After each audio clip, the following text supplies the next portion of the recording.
Ok, Luís. Bem-vindo. Uma volta ao Caldeirão com Luís Olim. Vamos iniciar este direto com uma interpretação da Saudação ao Marítimo por parte do André Santos, um grande músico madeirense e maritimista. Não sei se é audível, espero que sim.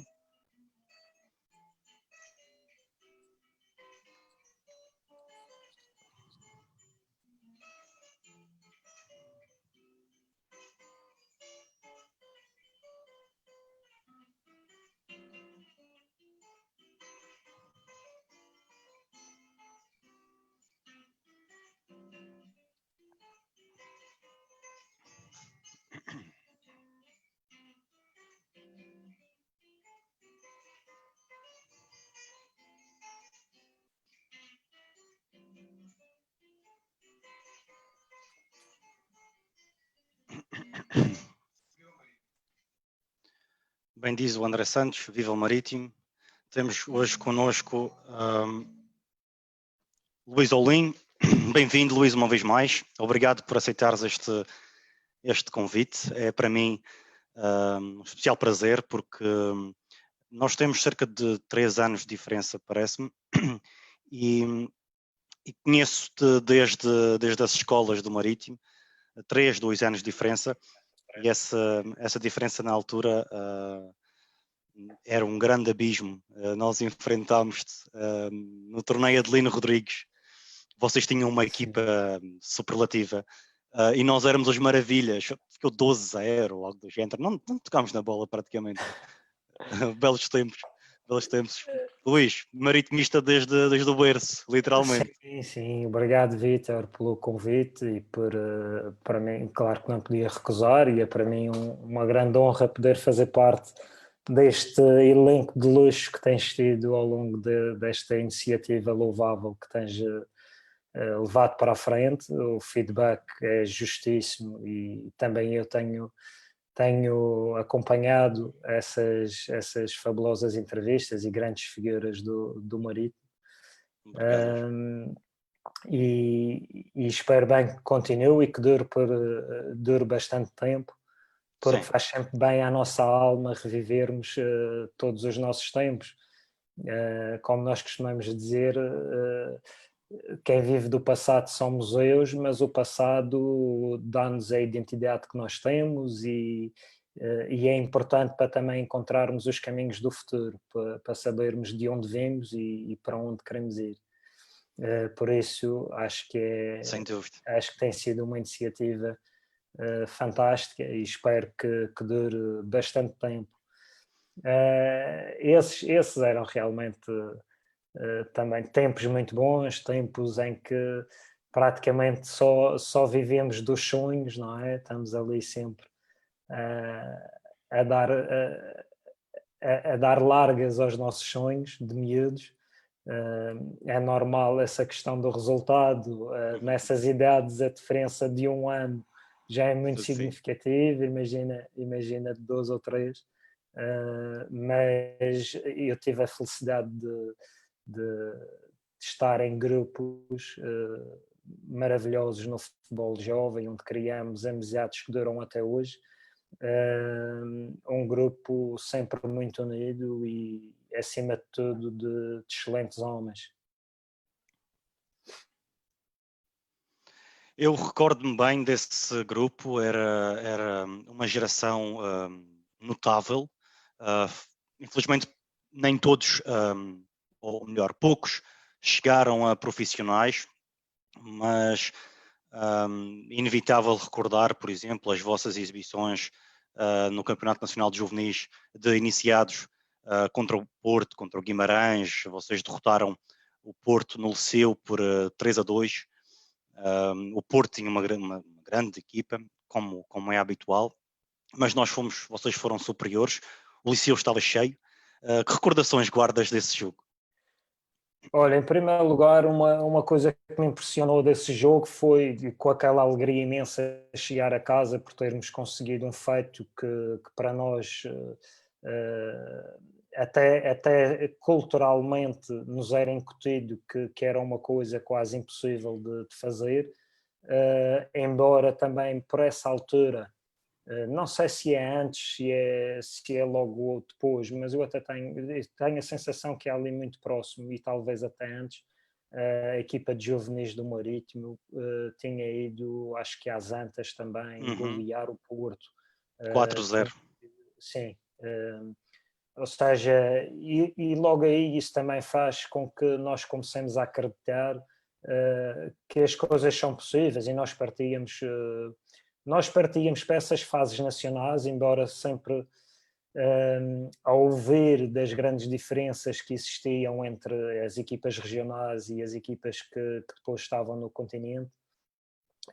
Nós partíamos sempre com o sonho que ainda íamos ser campeões nacionais, que íamos fazer ali um brilharete qualquer e ainda íamos ser campeões nacionais. Mas com essa alegria imensa de um feito fantástico, lembro-me perfeitamente de chegar a casa, e eu morava na Rochinha, portanto um pouco acima do Campo do Lucio, mas ainda a alguma distância, e penso que foi a minha mãe ou a minha irmã a dizerem que tinham ouvido o público a gritar o golo, o nosso terceiro golo em casa.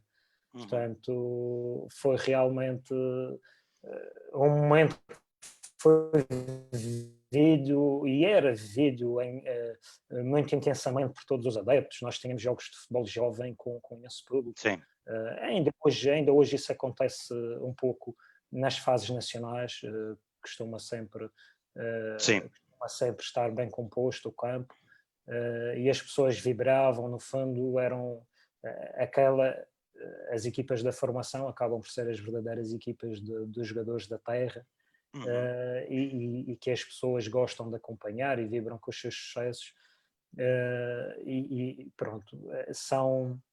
Além de me lembrar dessa alegria que foi conseguir esse feito, foi esse impressionante testemunho que se tinha ouvido o golo até a meio da Rochinha. Eu estava lá no Liceu e lembro-me bem da emoção, e também me recordo de um outro jogo, creio que contra o Guimarães, nessa mesma época. Se vocês derrotassem o Guimarães, chegariam à fase de apuramento do campeão, e foi uma arbitragem lamentável. Sim. Mas isso eram as dificuldades, são as dificuldades que nós sempre sentimos, e acho que são exatamente essas dificuldades que deram ao Marítimo a grandeza que tem hoje, porque a história do Marítimo mistura-se com a história da Madeira exatamente nessa emancipação e nessa luta pelas desigualdades, pela descontinuidade territorial, pelo tratamento inferior que se dá às pessoas das ilhas, não é? Sempre foi muito mais difícil para nós chegarmos a qualquer lado. Sempre fomos algo incómodos, e o Marítimo é tão importante para a Madeira precisamente por isso, porque foi quebrando essas barreiras, porque contra tudo e contra todos conseguiu ir fazendo o seu caminho até atingir o estatuto que tem hoje, que é indiscutível no futebol português. Numa das nossas marchas é também um remoque para adeptos de clubes, de outros clubes madeirenses, mas é também uma hipérbole ser do Marítimo, ser 2 vezes madeirense. Mas há alguma verdade nisso, porque quem conhece a nossa história, o Marítimo foi sempre pioneiro desde a sua fundação, e o Marítimo contribui muito para afirmar a Madeira como parte integrante de Portugal. Sem dúvida. É precisamente essa luta que não foi apenas desportiva. O Marítimo sempre foi mais do que uma instituição desportiva.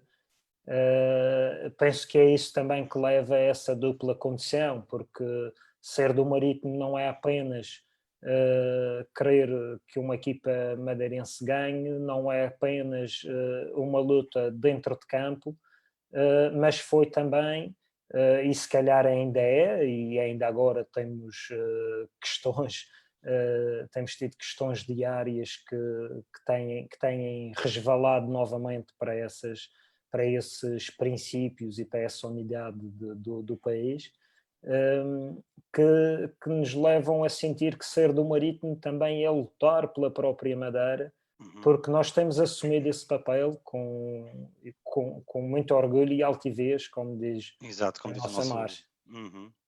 Sim. De facto, o Marítimo sempre foi um porta-estandarte da Madeira. E, Luís, tu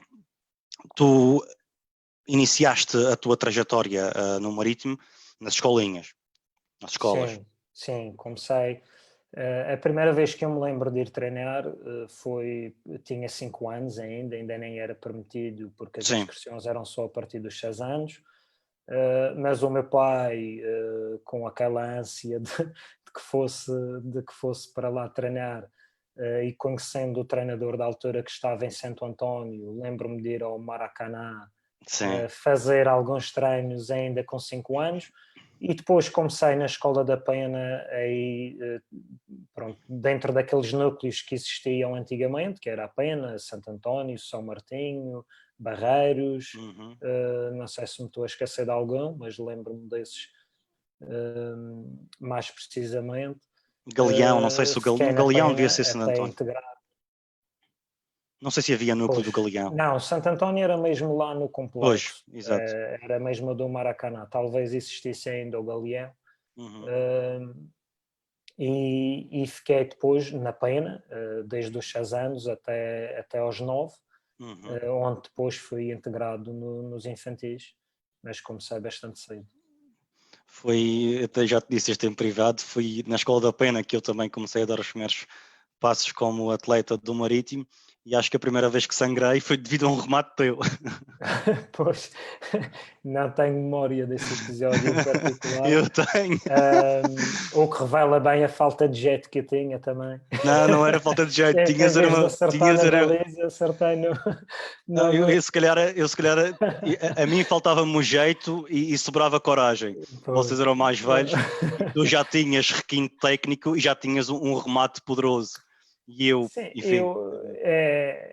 Assim, o que eu passei leva-me sempre também às reflexões e aos debates sobre a formação e o caminho e o talento, que é uma coisa que se discute muito em vários meios e que faz todo o sentido. Se o talento é uma coisa inata, se é uma coisa que se trabalha. Eu não consigo, embora defenda que há condições genéticas que predisponham mais uma pessoa a ser atleta ou a ser um jogador de uma determinada modalidade, eu não acredito que sem trabalho alguém consiga ser ou consiga evidenciar esse talento. E eu, como tinha um pai obcecado não só pelo Marítimo como pelo desporto em geral, foi uma pessoa que esteve ligada a inúmeras modalidades desportivas na Madeira, mas claro que sempre com uma preferência para o futebol. Eu treinava horas e horas a fio, não só pelas nossas brincadeiras normais dos nossos tempos de juventude, que era jogar futebol na rua, jogar futebol na escola, muitas horas de prática informal. Para além disso, quando estava em casa com o meu pai, tinha muitas horas de treino também, de elementos técnicos, onde era obrigado a aprender a dominar de várias maneiras, a rematar de várias maneiras, a passar de várias maneiras, e sem qualquer... trabalho de casa, tinhas trabalho de casa. Muito. Muito trabalho de casa. Muito, não, e aí não facilitava nada, era extremamente exigente. E se calhar foi isso que me permitiu também concretizar o meu sonho de ser jogador profissional do Marítimo. Acredito que sim, e mesmo depois dele falecer, foi muito disso que me motivou sempre a continuar esse caminho e a conseguir conquistar mesmo esse sonho. Perdeste o teu pai muito cedo, eu lembro-me.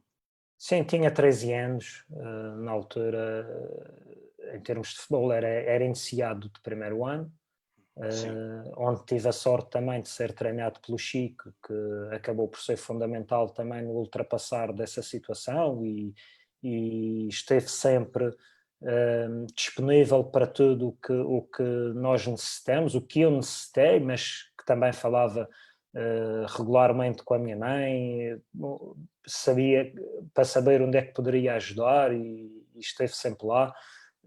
Eu normalmente ia para os treinos no autocarro do clube, nas carrinhas do clube, mas o meu pai ia-me sempre buscar porque também não ficava bem no centro e àquelas horas não era muito fácil depois ir ter a casa.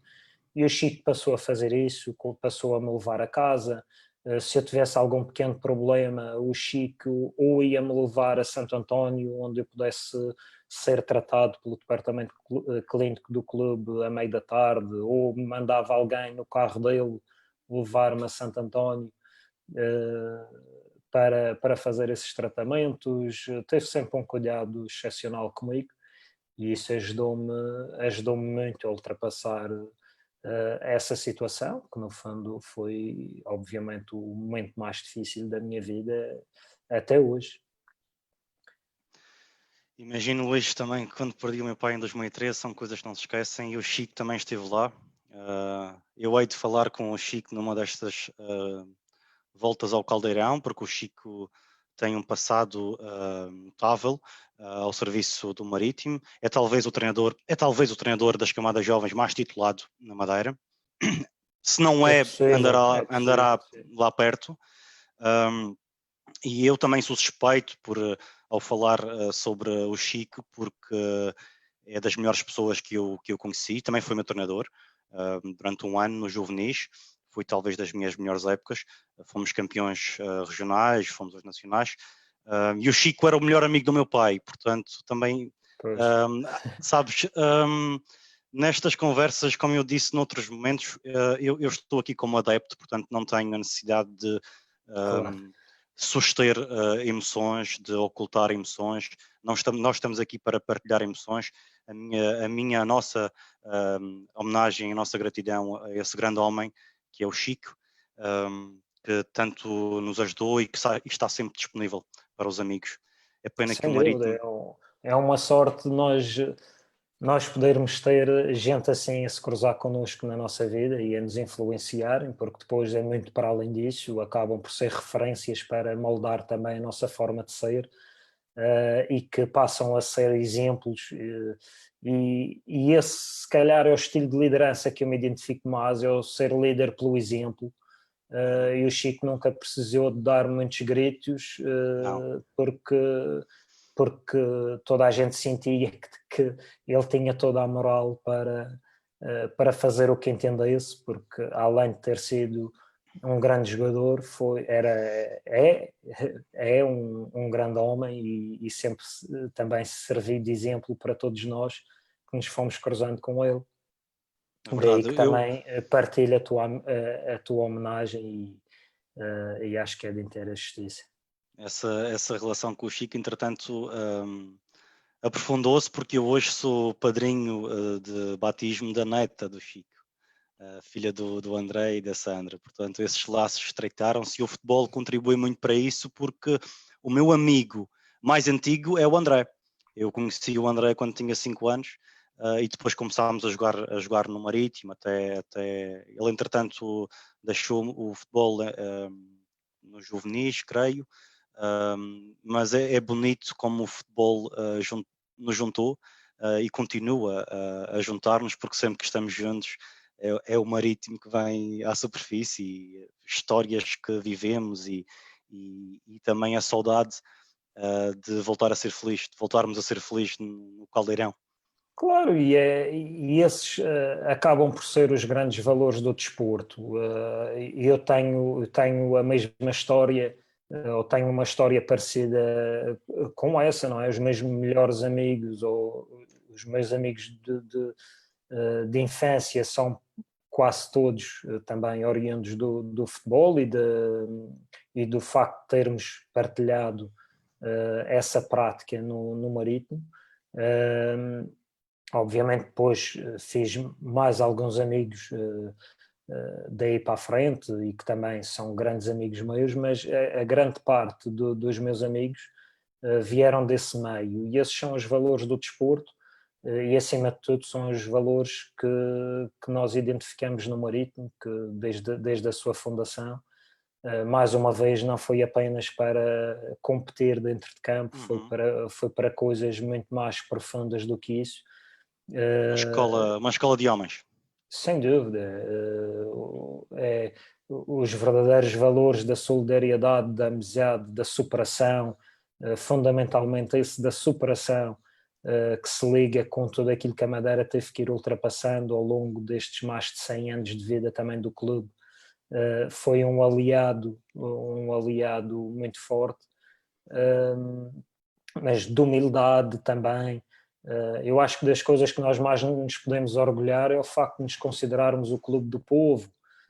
Isto não tem qualquer tom depreciativo.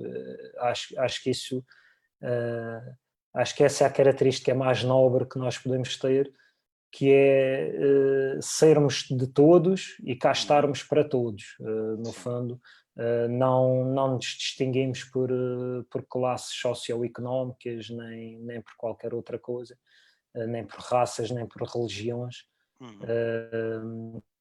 Abraçamos todos e com todos vamos à luta para fazer a nossa sociedade melhor e para ajudar cada um de nós, no fundo. É verdade. Um marítimo é de todos, pobres ou ricos.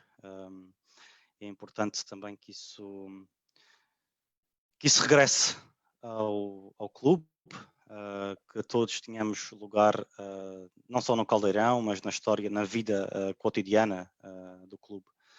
Luís, sabes, essa tua geração sempre pairou sobre mim, porque havia jogadores notáveis, tu, um deles, mas lembro-me inevitavelmente do Cláudio Alves. Era um escardinho genial. Não chegou a profissional, creio que chegou só aos juniores. Foi dos teus colegas mais brilhantes? Havia outros, bem sei. Sim, havia vários outros. O Cláudio foi aquele que mais se destacou de todos, sim. Embora, pronto, o Cláudio teve, se calhar, uma maturação precoce, isso fez com que ele também tivesse uma capacidade física muito superior a qualquer outro. E isso, aliado à excelente técnica que ele tinha, tornava-o um jogador insuperável. O Cláudio foi um jogador internacional nas camadas jovens, fez subidas de escalão, era infantil e aos iniciados jogar a titular e para resolver jogos, portanto sim. Foi sem dúvida o jogador que mais se destacou, sem saber explicar bem porquê. A partir dos juvenis o Cláudio teve uma quebra, e não sei se está associado à tal maturação precoce que ele teve e o facto de nós termos equilibrado a esse nível com ele, mas também existiu outras coisas ali que podem ter influenciado. O Cláudio começou a ganhar peso demasiado cedo, começou a perder alguma intensidade no seu jogo e os treinadores cobravam muito isso e passaram o Cláudio curiosamente, deixou de ser titular nos juvenis, deixou de ser um titular indiscutível. Não é que for... Não quero estar a ser injusto aqui ou estar a me expressar de forma incorreta.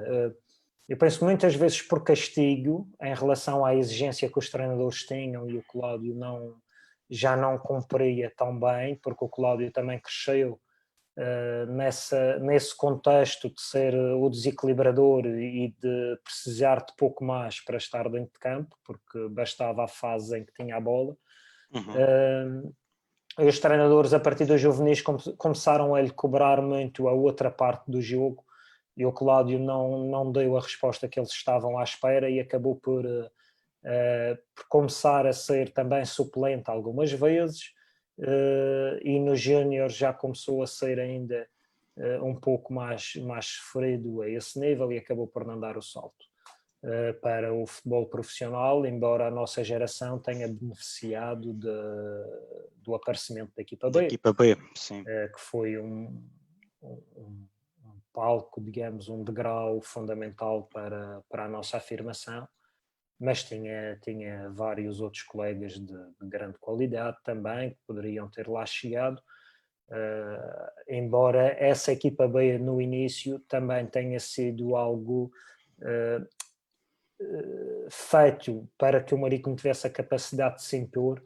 O recrutamento foi muito forte e lembro-me nós termos um plantel composto quase por internacionais portugueses. Vieram muitos jogadores do Benfica, do Sporting, Sim. do Porto e de mais umas outras equipas, mas quase todos jogadores que tinham jogado na seleção portuguesa durante as camadas jovens. Lembro-me do João Paiva, do Rosa, acho que era João Rosa. Paiva é mais tarde, da Mais primeira equipa B, nós tivemos o Pedro Moutinho, o Sim, João exatamente. Flores, O Flores, exato.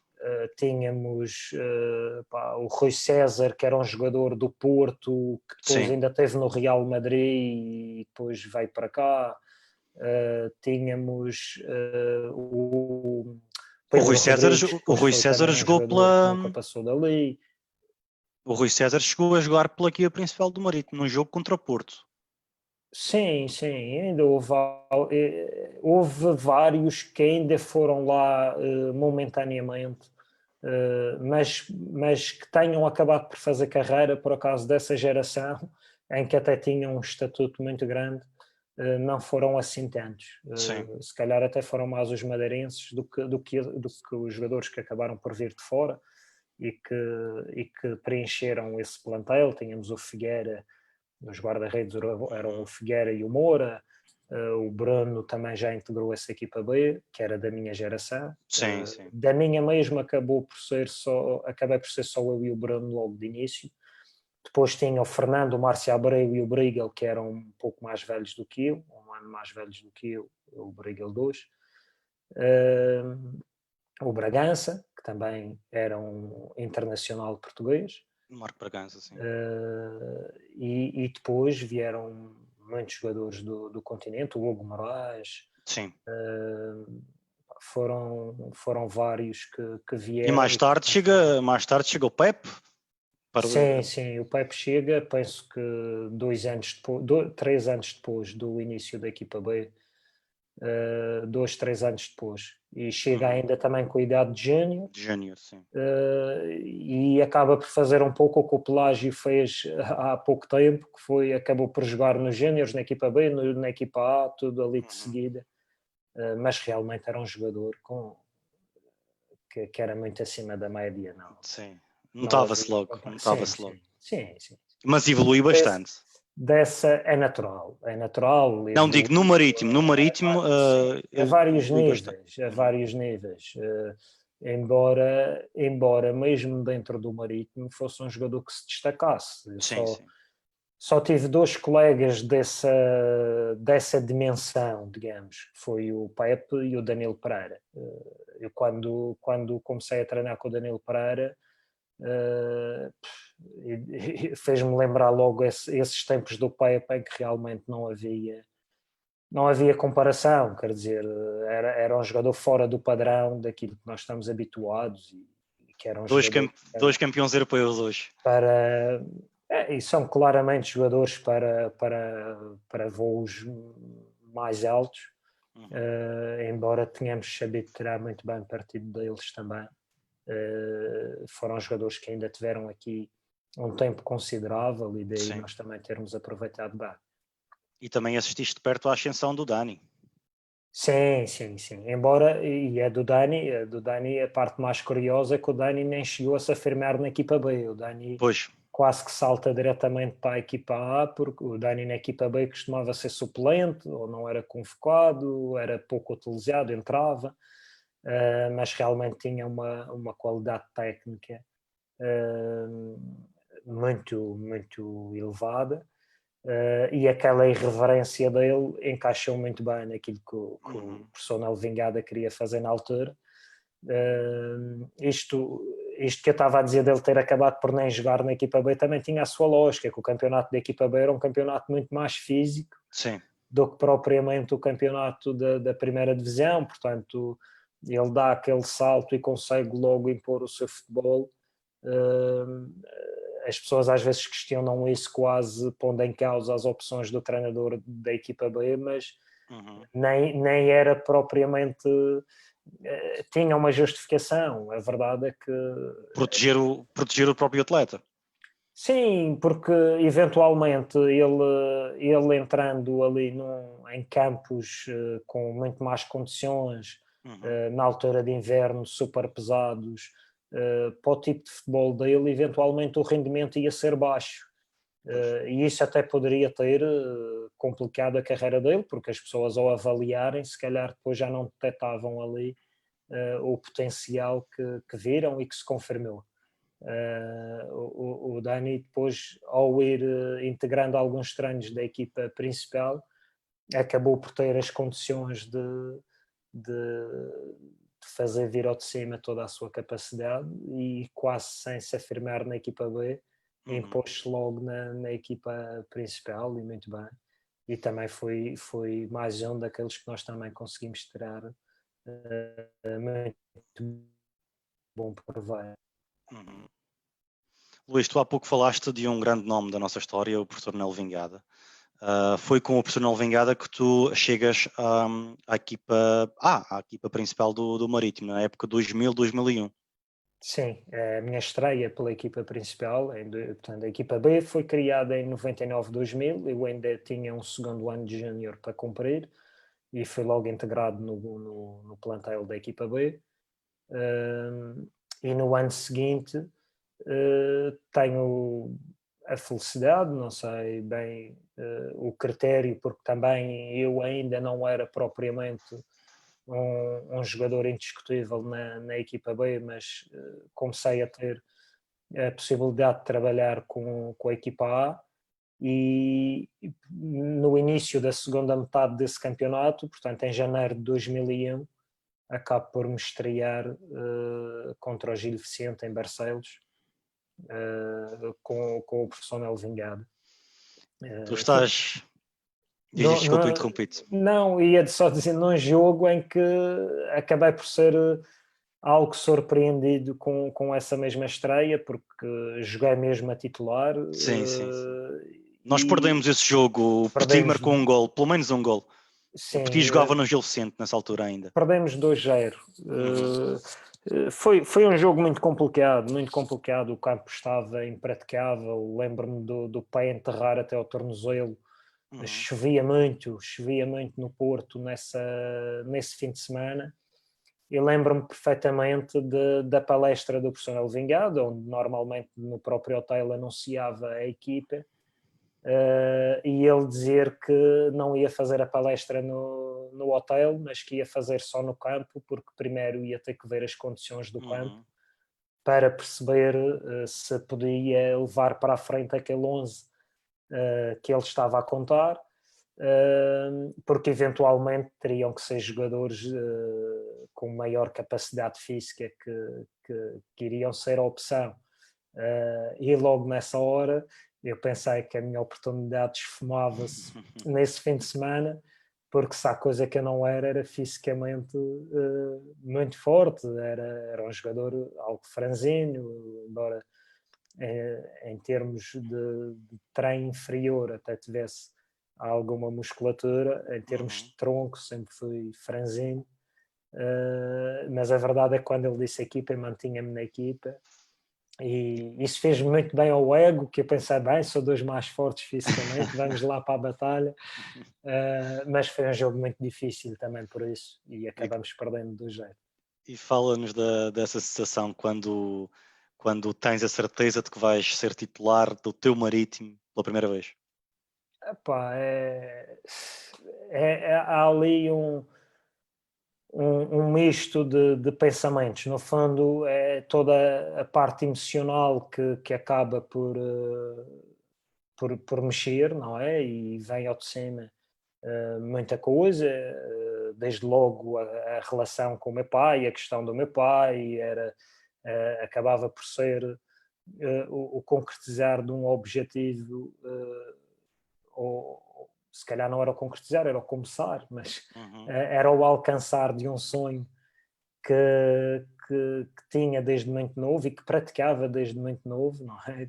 Em casa, nas minhas brincadeiras sozinho, simulava a entrada em campo, a saudação ao público, o jogo todo, eu fazia a festa toda em casa, replicando o que se passava no nosso estádio. E no fundo ia ter a oportunidade de viver esse momento por dentro, mas ao mesmo tempo querer ser o mais racional possível. Claro. E poder estar focado no jogo, e esse equilíbrio é que foi muito complicado, que era o estar dentro de campo a pensar, eu estou dentro de campo, eu estou a representar o Marítimo, mas calma, eu tenho mesmo que estar aqui focado, mas eu estou a representar o Marítimo, amanhã isto vai sair na ficha do jogo, esse equilíbrio é difícil para quem passa muitos anos a imaginar como seria. Como seria. E a estreia no Caldeirão, como titular? Sinceramente, não sei dizer qual foi em concreto, a titular principalmente, porque depois eu aí passei uma fase em que jogava, depois não jogava, era suplente, não sei dizer precisamente. Mas uma das maiores decepções da minha carreira é não ter podido viver a entrada, a tradicional entrada em campo.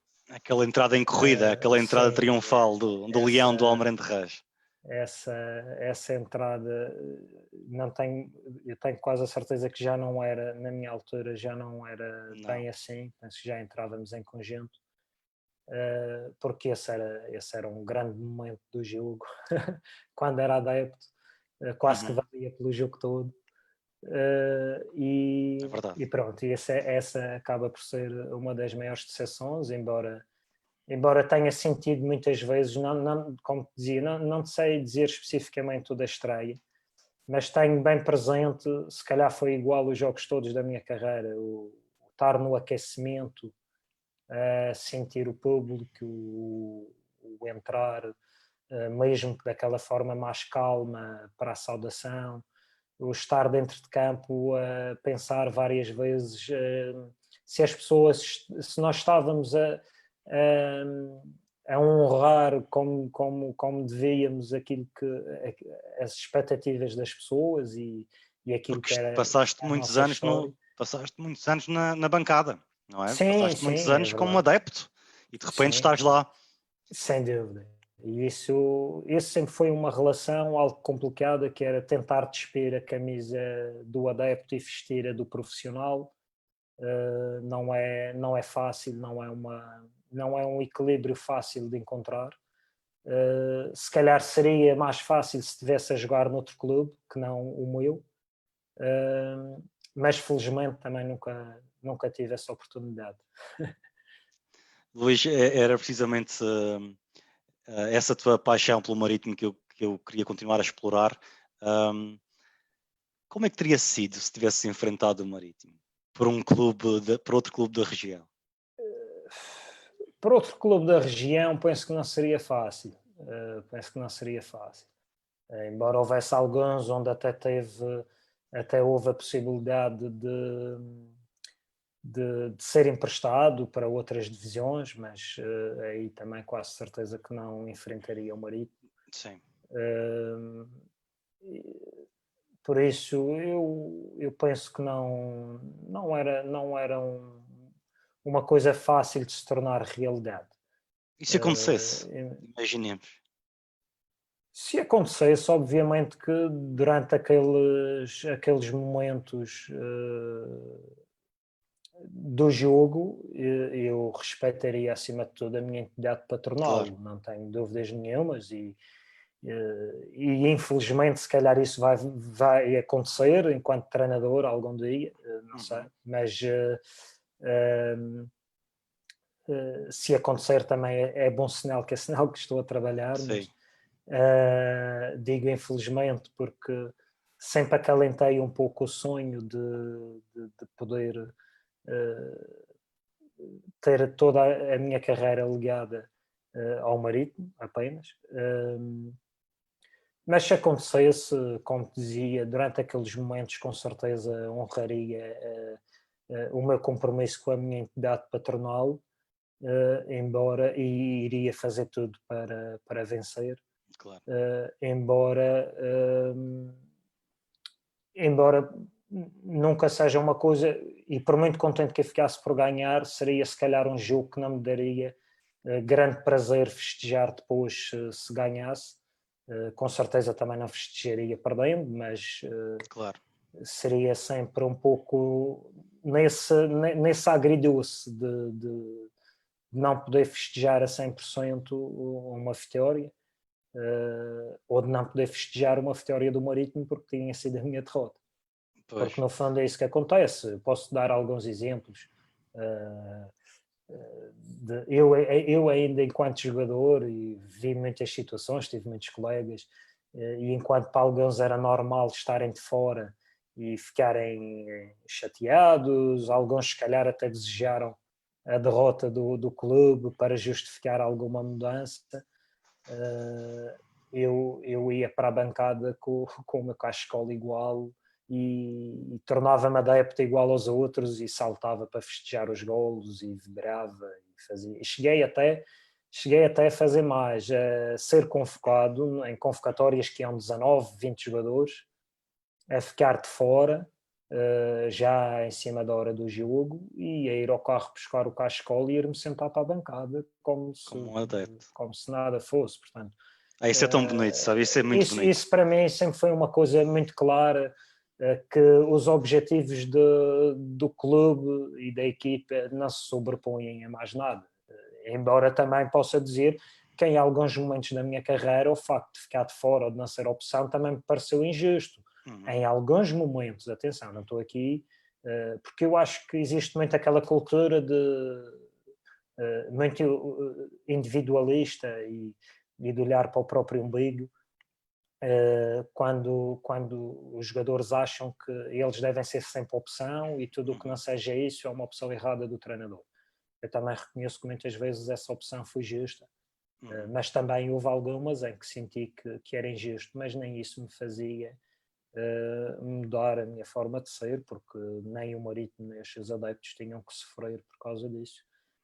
Portanto, nunca houve qualquer confusão nessa questão dos objetivos coletivos ou individuais. Portanto, Sabes, dentro Luís, dessa mesma relação, penso que se um dia for adversário, ou se tivesse sido adversário, seria um pouco dentro dessa filosofia. sabes, permite-me introduzir aqui uma nota pessoal, apesar de, não obstante a escassa diferença de idades entre nós, tu sempre foste para mim uma referência enquanto jogador, mas enquanto ser humano. Não me recordo de um conflito, vi tantos jogos teus nas camadas jovens, não me recordo de um conflito teu com o adversário, eras sempre correto. E é essa lisura que se manifesta hoje nesta entrevista, as pessoas conhecem-te, eu posso falar em nome dos maritimistas, não de todos, mas de muitos. O Marítimo tem saudades tuas e o Marítimo precisa de gente como tu. Eu espero, uma vez mais, enquanto adepto, espero que voltes a casa, porque precisamos da tua qualidade, da tua sapiência, da tua visão, da tua integridade, e repito, da tua integridade. Espero que isso aconteça o mais depressa possível. E agora voltamos ao campo. Tu estás com a camisola do centenário, mas sei que tens outras aí contigo. Sei que acumulaste camisolas do Marítimo ao longo dos anos porque não querias partilhá-las, não é? Sim, eu nunca tive aquela vontade de ter uma grande coleção variada de camisolas, ter camisolas de outros clubes. A única camisola que eu me sinto bem em vestir sempre foi esta e, portanto, sempre fugia àquelas trocas de camisolas. Chegava ao final das épocas, fazia questão de guardar normalmente pelo menos uma do equipamento tradicional, outra do equipamento alternativo para ficarem de recordação. Porque pá, era realmente a minha visão teve sempre muito para dentro, teve sempre muito, embora tenha jogado com grandes figuras do futebol português. E internacional, porque também jogaste pelo Sim, Marítimo nas competições europeias. sim, é verdade, também. Mas nunca me criou qualquer tipo de satisfação ou de vontade de estar a acumular camisas de outros clubes que não aquele com o qual eu me identifico mais, não, sem qualquer tipo de desprezo Claro. por esses clubes e pelos jogadores que defrontei. Mas o que eu gostava muito mesmo era de ir colecionando as camisas do Marítimo e acabava guardando todas as épocas sempre o equipamento que também como se ia alterando ainda dava mais vontade de ir guardando. Esta particularmente, esta que eu tenho vestida é efetivamente aquela que eu gostei mais porque há que nos remete para as origens, a camisa do centenário, que nos faz lembrar as nossas origens, que são sempre tão importantes nos nossos valores, na nossa maneira de ser, e como eu dizia no início, que também nos guia pelos caminhos futuros, porque orientam-nos em termos de valores e princípios. Sem dúvida. Embora tenha outras, por exemplo, esta com a inscrição do maior das ilhas atrás e com o símbolo de campeão de Portugal de 1926 tenha sido uma feliz produção de quem a fez. Acho que é uma honra ter esses dísticos na nossa camisola. Qual era a marca dessa camisola? Era Esta Loto? não, Lacatoni. Lacatoni, ok. Esta já era Lacatoni. Quando eu comecei era Salev, passámos pela Loto um ano ou dois e depois o resto da minha carreira Lacatoni foi nós trajávamos com equipamento Lacatoni no ano do Lazzaroni. Sim, já. E nós começamos com Lacatoni ainda mais cedo. No ano do Cajuda, do Manuel Cajuda, tínhamos Loto, portanto em 2004, e penso que a partir de 2005 ou 2006 passamos a Lacatoni. Esta, como já tive a oportunidade de te contar em privado, finalista da Taça de Portugal, 10 de junho da de final 2001. da Taça de Portugal, já tive a oportunidade de reservar e anunciar à minha família que é a roupa do meu funeral, aquela vai comigo, seja para onde for. A camisa do último momento que eu vivi como jogador profissional do Marítimo, que é da Taça da Liga, em que perdemos contra o Benfica por 2-1. E depois tenho aqui foi a tua despedida, outras. enquanto jogador profissional. Enquanto jogador profissional, acabou por ser a última convocatória que integrei, foi o último jogo da época, não é? Na época seguinte já iniciei as minhas funções de treinador adjunto da equipa B e estava aqui a mostrar as camisas da altura em que era das escolinhas e dos infantis, em que isso é quase lã, não é? Isso é quase lã. Sim, é uma malha e o número e o emblema cozidos à mão. Sim. E ainda tenho aqui uma outra com um emblema ainda mais belíssimo. antigo. Para além de muitas outras que fui acumulando. Eu não tenho nada, não guardei nada. Também, como falámos há pouco sobre isso, não era capaz de desviar um equipamento. Havia quem o fizesse. E não é o teu caso, não é que tenhas desviado, porque tu, enquanto Sim, profissional, vocês têm o direito a ficar com as sim, camisolas. normalmente o clube no final da época oferecia pelo menos uma camisola a cada jogador, mas muitas vezes eu também acabava por comprar várias, até à própria fábrica, para poder oferecer a algumas pessoas que pediam, alguns adeptos que iam pedindo. E eu normalmente também comprava um número de camisolas todos os anos para ir oferecendo, mas depois no final aquela que o clube nos permitia ficar, eu guardava para mim e fui criando aqui várias. Tenho também algumas penso que tenho aqui à mão também, penso que é esta a que tem o dístico da Liga Europa, Da por Liga Europa. exemplo, todas estas relíquias no fundo. Esta também uma das alternativas que nós tínhamos. Com o Pedro Martins. Sim, esta dessa altura. E fui guardando, tenho ali várias recordações que são de vários momentos também importantes. E que pronto, no fundo acabaram por criar o meu museu, digamos, sem contemplar outros clubes. Acabou por ser essa a parte curiosa em relação a muitos outros, que têm uma grande variedade. Eu apenas acumulei as do Marítimo. As do Marítimo. Acho isso muito bonito, muito bonito. Luís, tu lembras daquelas camisolas da Hummel? Tu trabalhaste no Marítimo até há bem pouco tempo. O Marítimo ainda as tem? Achas que o Marítimo ainda guarda essas camisolas da Hummel? Que nós usávamos nas camadas jovens? Eram tão bonitas. Sim. Aquela foto que eu publiquei hoje, a tua, estás a erguer uma taça, parece-me que é Santo campeão António. regional, sim. Campeão regional. É a camisola da Hummel, eram camisolas, equipamentos lindíssimos. Sim.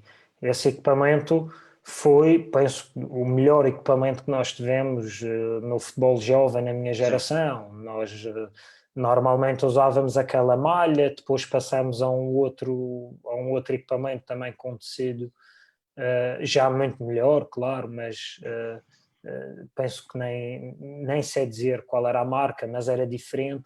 E aquela da Hummel, além de ser na altura uma marca também muito importante no panorama internacional. Sim, a Dinamarca é campeã europeia em 92. Exatamente, sim. Até hoje equipa a Hummel, porque a Hummel acho que é uma marca dinamarquesa, claro, é a marca nacional deles. Neste caso, mas teve um valor particular que eu acho que é uma coisa que se deu.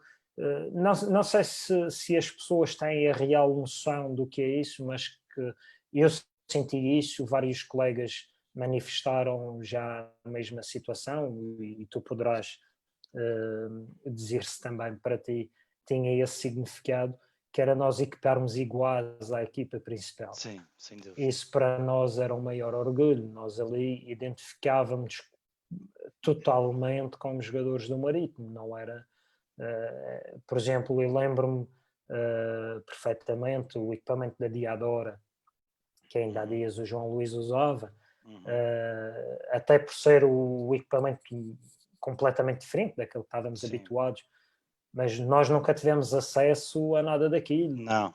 Nós continuávamos a usar as malhas e outros equipamentos diferentes.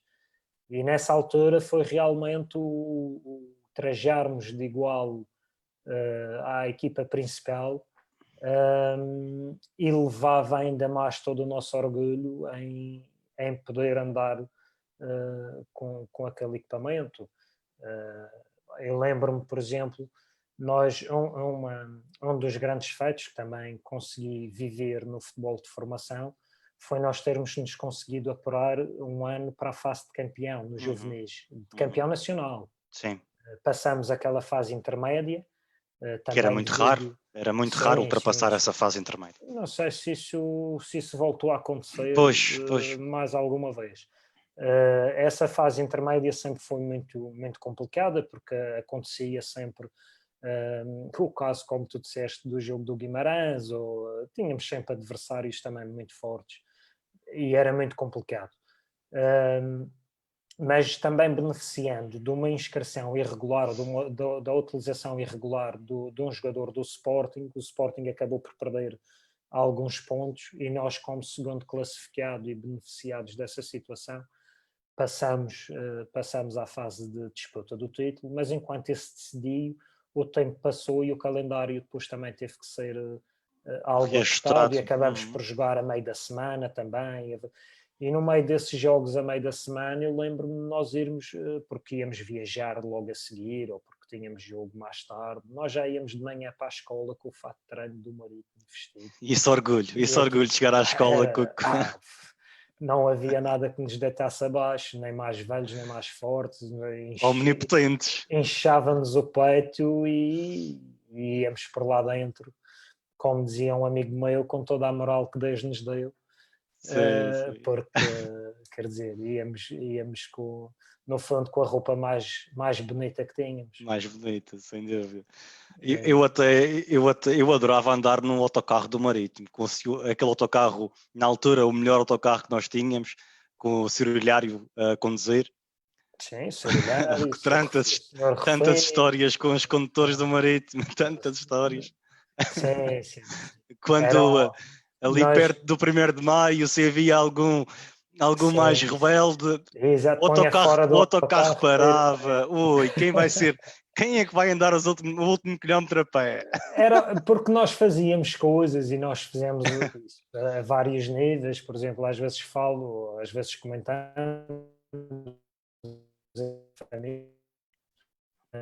quer dizer, andamos de carro sem qualquer tipo de cadeirinhas, cintos de segurança, sem qualquer tipo de coisa, andávamos como era o que fosse, valia tudo. Hoje em dia tudo... sobrelotado até, às vezes, carrinhas sobrelotado. Mas eu estou a dizer nos carros particulares, até estava a começar por dar o exemplo dos carros particulares. Sim. E depois isso refletia-se também no próprio autocarro. O autocarro levava mais gente do que podia. E nós íamos sentados, mesmo atrás da cadeira do condutor, às vezes até aquilo tinha ali uma tampa que dava para o motor e aquecia. Sim. Ia lá sentado, aquilo começava a aquecer. E a gente em pé no meio do corredor, porque já não havia lugar para se sentar, e a gente sentada no colo uns dos outros. Quer dizer, nós viajávamos no autocarro 2, 3 escalões. Sim. Se calhar infantis, iniciados e juvenis, que vai acontecer. Íamos ali para o local do treino. Os autocarros não suportavam aquela lotação, mas a verdade é que íamos por ali, obviamente. Para além de jovens que normalmente já são mais irreverentes e têm toda aquela energia para deitar fora, o facto de ir sobrelotado ainda propiciava mais situações dessas, o barulho, as questões da manutenção do autocarro, levassem muitas vezes essas picardias entre motoristas e atletas, que por vezes resultava até na expulsão de atletas do autocarro para terminar o percurso a pé. Eu cheguei a ser expulso várias vezes. Com o segrilhário, só porque tinham os joelhos no assento. Também lembro-me perfeitamente. O homem protegia aquele autocarro, aquele era o guardião, ele era o guardião do autocarro. E com toda a razão, tu hoje, enquanto adulto, és capaz de lhe dar toda a razão naquilo que ele fazia. Enquanto miúdo, não. Enquanto miúdo, nós achamos que tudo aquilo é um exagero e até achamos engraçado desafiar o adulto, não é? Porque estamos no meio dos colegas, os colegas riem, até dão alguma força. No fundo já havia uma competição, bem, quem é que expulsou o autocarro hoje? E fazia muito bem. Eu lembro-me perfeitamente quando nós tivemos pela primeira vez um autocarro completamente novo, pela primeira vez a minha geração, não sei, outras eventualmente terão tido, mas nós habituados a carrinhas e autocarros já com muitos anos, quando tivemos aquele autocarro branco, novo, com a porta automática, com os estofos todos limpinhos, aquilo a cheirar bem. Que era o autocarro da equipa sénior. Aquilo, pois, era o que havia. Aquilo tinha que ser tratado, obviamente, religiosamente. Só que depois tu apanhas miúdos que saem da escola a correr para ir para o treino, de lanche na mão, têm que comer dentro do autocarro, o autocarro sobrelotado, todas essas coisas, claro que não podia não podia ser fácil e os motoristas tinham vida difícil. Tinham vida Tinham difícil, vida de facto. difícil nessa altura. Tantas histórias inconfessáveis, histórias inconfessáveis, Sim, sim, mas maravilhosas, mas maravilhosas. sim. Luís, tu hoje tu estás sem clube, tu conciliaste o futebol com a formação académica, tu estudaste na Universidade da Madeira, és Até professor de certo educação ponto, mas física. há muita gente que faz confusão, pensa que eu sou licenciado e nunca cheguei a terminar a licenciatura. E Eu, na altura, ponderas?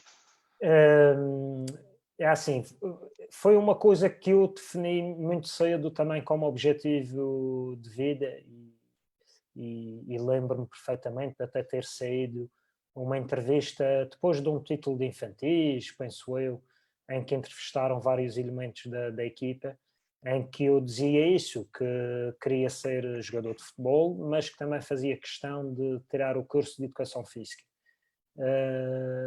E foi um objetivo que eu tracei.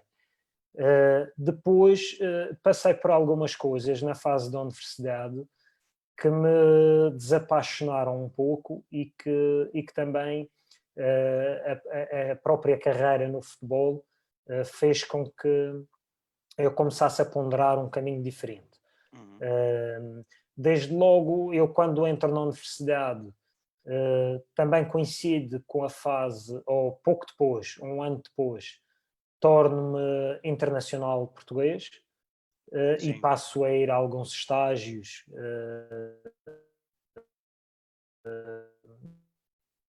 algum tempo também fora da região, para algo que foi a altura também em que passo para a equipa principal e levava isso também com grande rigor. Embora aí eu tenha que assumir toda a responsabilidade pelo meu insucesso académico, porque além de ter na altura a minha namorada, hoje minha mulher, na mesma turma e vários amigos que facilmente poderiam ter ajudado a ter muito mais sucesso aí. Eu também fechei-me um pouco porque o cansaço era algum pois. e aí fui pouco resiliente Uhum. e desfoquei-me um pouco desse objetivo. E mais tarde, quando tentei retomar, eu tentei retomar por várias vezes, comecei-me a deparar com alguns problemas dentro da própria universidade. Alguns professores com pouca abertura, embora eu tivesse o estatuto de trabalhador-estudante, fosse um atleta de alta competição e, no Sim, fundo, a minha vida até era pública. sim. Eu cheguei, isto porque eu cheguei a comentar a um professor que não me perdoava o facto de eu não estar presente nas aulas. Cheguei-lhe a comentar que se ele tivesse dúvidas se eu faltava por preguiça ou por trabalho, que os meus horários de trabalho saíam todos os dias no diário, portanto. Exato. Mas, curiosamente, apanhei 2 ou 3 professores num curso de Educação Física altamente resistentes a esta abertura. Uhum. E depois de me chumbarem algumas vezes por não estar nas aulas, não foi por reprovar nos testes, por não estar nas aulas, eu decidi que não ia continuar a me matricular quando não conseguia ter sucesso, Pois. porque depois também entrou aqui o processo de Bolonha, em que transforma uma avaliação que era pontual. Quando eu entrei na universidade, eu podia, com o estatuto de trabalhador-estudante, podia não ir a aula nenhuma, a minha nota final era a nota dos exames. Quando se inicia Bolonha, isso deixa de ser assim. Uhum. Há muitos momentos de avaliação contínua Sim. e o exame passa a ser apenas 50% da nota. Uhum. E eu cheguei a chumbar uma cadeira ao fim de 15 dias do semestre ter iniciado, simplesmente porque não podia estar presente num Pois. seminário em que era preciso fazer um relatório das palestras que lá iam ser efetuadas, e que esse relatório eram os outros 50% da nota. E o professor simplesmente disse que se eu não estava presente, não podia receber o meu relatório e, Pois. portanto, eu não estaria lá. Portanto, uma data de situações, uma sequência de situações destas fez-me deixar de me matricular, embora tenha o curso suspenso. Sim. Depois também aquela ideia que também já de muito novo, que sempre tive a paixão pelo treino e sempre tive orientei a minha ideia para vir a ser treinador. Depois a própria exigência da profissão levou-me a compreender que para eu levar para a frente essa profissão havia outros cursos que eu tinha que fazer que não aquele, nomeadamente os cursos de treinador, e acabei por apostar nesses, continuando com a licenciatura.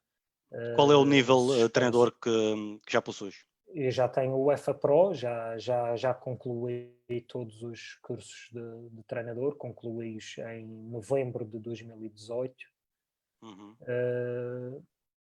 E, portanto, nesse aspecto já estou completamente habilitado a treinar qualquer nível, sim.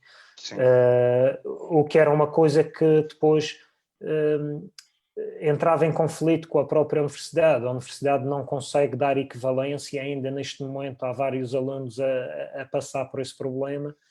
Mesmo que se tire uma estrada em treino, não há equivalência para mais do que o segundo, no máximo terceiro nível, mas mesmo assim para cursos específicos do futebol dentro das universidades.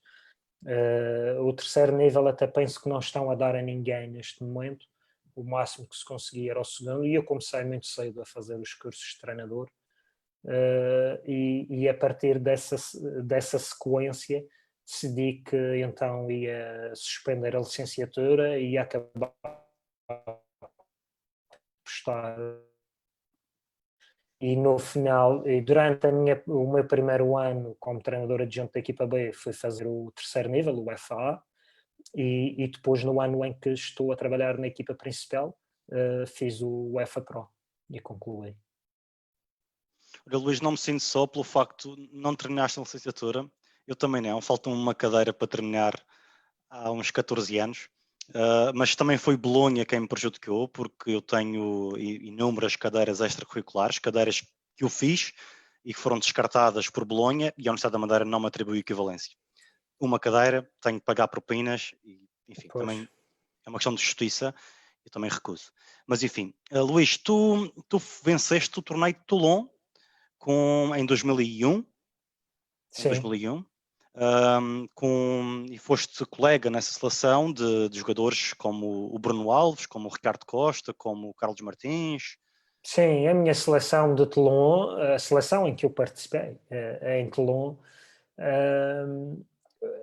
foi, em termos de carreira, foi muitos jogadores de grande sucesso internacional. O guarda-redes era o Moreira, do Benfica. O defesa direito no primeiro ano era o Pedro Neves, do Alverca. Aí não teve grande carreira, mas eu fui 2 anos a Toulon. Eu fui com 19 anos à seleção de sub-20, como a maior parte dessa seleção, éramos quase todos um ano abaixo daquele que era permitido, e regressamos no ano seguinte com 20. No ano seguinte já o lateral direito era o Mário Sérgio, que era do Passos de Ferreira, mas depois foi jogador do Sporting e depois foi para a Roménia, parece-me. Sim, esteve aqui na muitos Roménia, anos sim. No Cluj. No Cluj. A dupla de centrais era o Bruno Alves e o Ricardo Costa. O lateral esquerdo era o Jorge Ribeiro. Sim. O Bozingo era médio defensivo. O Bozingo, é verdade. O Bruno Aguiar e o Carlos Martins eram os médios centros. O Carlos Martins era o jogador que alternava comigo e fazia um jogo, ele fazia outro. O José Manuel, que na altura era do Porto, mas acabou por fazer muitos anos no Passos de Ferreira. Sim. O Hélder Postiga, ao ponta de lança, o Miguelito, o extremo esquerdo, que ainda voltou a ser um colega depois no Marítimo. No Marítimo. Ainda tive o Lourenço, que foi ponta de lança do Sporting, também fazia parte dessa seleção. E vários outros, mas esse era o 11 base. Mas 2001 é um ano, principalmente a primeira metade de 2001 é um ano surreal dentro daquilo que eram os meus sonhos. E eu nunca tinha sido convocado para a Seleção Nacional, nunca tinha ido a um treino da Seleção Nacional. Eu participei na altura do Carnaval, penso, ou da Páscoa, mas penso que do Carnaval. no torneio internacional da Madeira, que a Madeira organizava já há vários anos, em que vinham a seleção portuguesa. Sim, a seleção portuguesa e mais 2 seleções Sim. estrangeiras. Nesse ano acho que jogamos contra a Itália e a Alemanha também. Fizemos grandes prestações, embora tenhamos acabado por perder alguns desses jogos. Lembro-me de jogar contra a Alemanha no Estádio dos Barreiros, já depois de me ter estreado na equipa A, portanto tínhamos estreado em janeiro.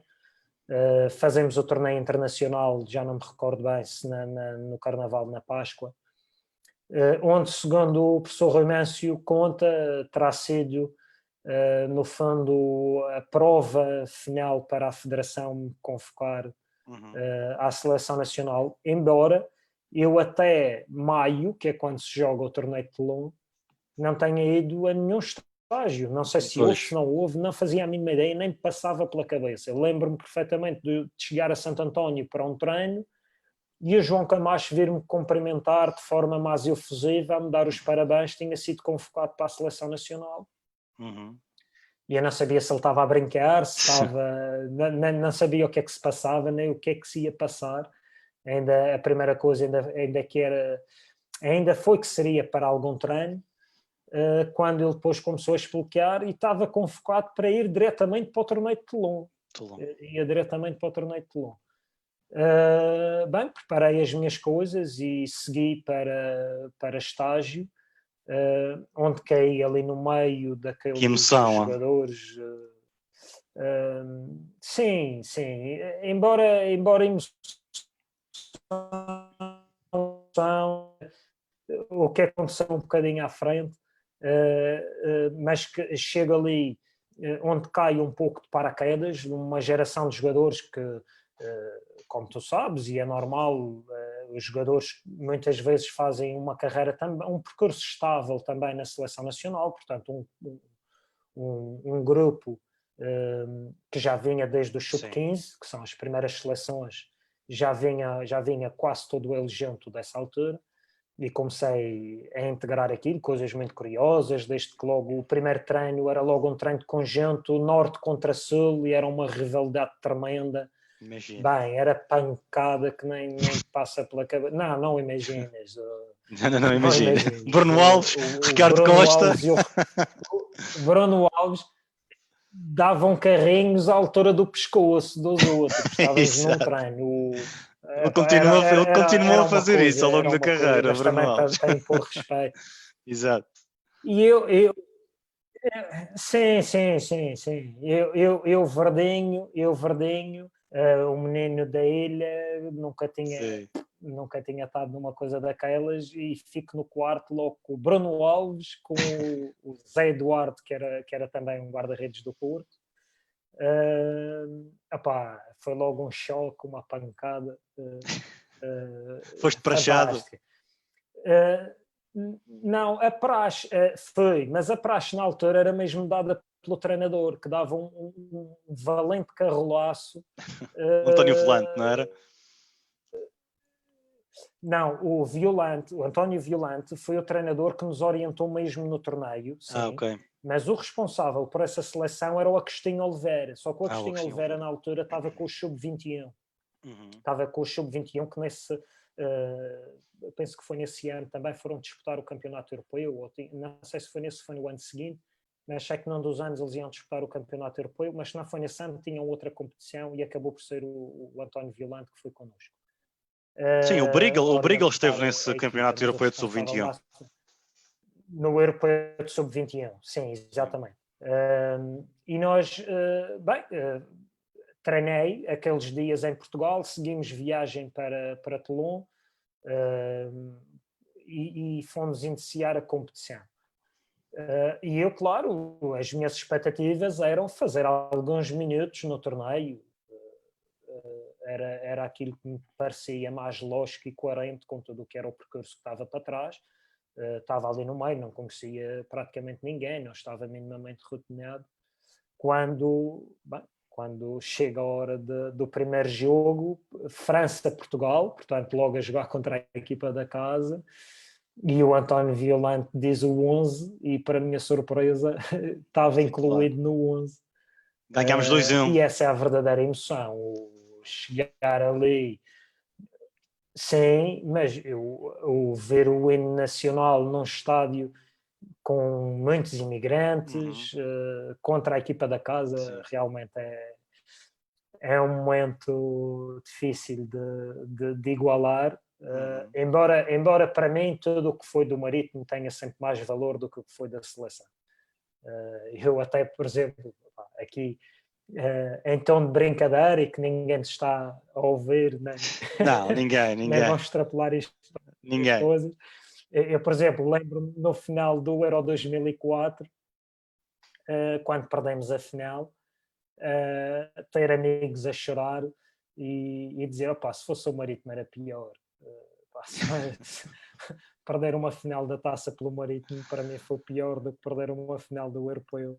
E foi isso que sentiste em Portugal, 2001 quando mas perdemos a isso final contra o Porto. era a minha pancada. Então. Sim. Que é logo a seguir, quer dizer, eu vou a Toulon, jogo o torneio de Toulon. Em Portugal o campeonato ainda não tinha acabado, portanto eu fui dispensado para ir fazer o torneio de Toulon. Faço o torneio de Toulon, como disse, de forma alternada. Eu joguei esse primeiro jogo, o segundo jogo já jogou o Carlos Martins no meu lugar, eu joguei o terceiro, ele depois jogou mais um, eu joguei a meia final, ele jogou a final. Fomos sempre alternando, até porque os jogos também eram com 2 dias de diferença apenas, portanto havia ali alguma rotatividade. Aqui a parte curiosa é eu ter alternado com o Carlos Martins, quer dizer, um jogador que fez a carreira que fez. Mas isso também ilustra a tua qualidade. Madeira, eu também lembro-me perfeitamente, mas se calhar o potencial que tinha ali. Mas quando chega à Madeira, lembro perfeitamente de estar muito preocupado com a final da Taça de Portugal, mas era preocupado em ir ver a final da Taça de Portugal. Eu queria saber, lembro-me de chatear várias vezes o João Camacho, porque queria ir, mas queria saber como é que o clube ia proceder à situação e ao plantel todo. Sim, do plantel todo eu ia estar incluído. Porque senão eu queria marcar passagem e queria ir ao Jamor ver a final da Taça de Portugal, porque não o tinha feito em 95. Foi o ano em que o meu pai morreu em janeiro e nós disputamos a final da Taça uns meses depois. E, portanto, não queria perder essa segunda oportunidade por nada e, se não fosse integrado na comitiva, ia comprar a passagem e ia ao Jamor ver a final. E lá, ao fim de muita insistência, quando as coisas ficaram definidas, eu fiz parte da convocatória para ir, mas foi uma convocatória alargada, fomos 20 e tais.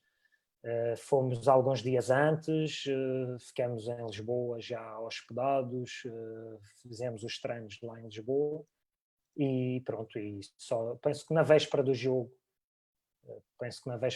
foi quando eu soube que ia ficar de fora, não ia integrar a ficha do jogo, mas acabei, o professor Nelo Vingada na altura, e isto também demonstra bem,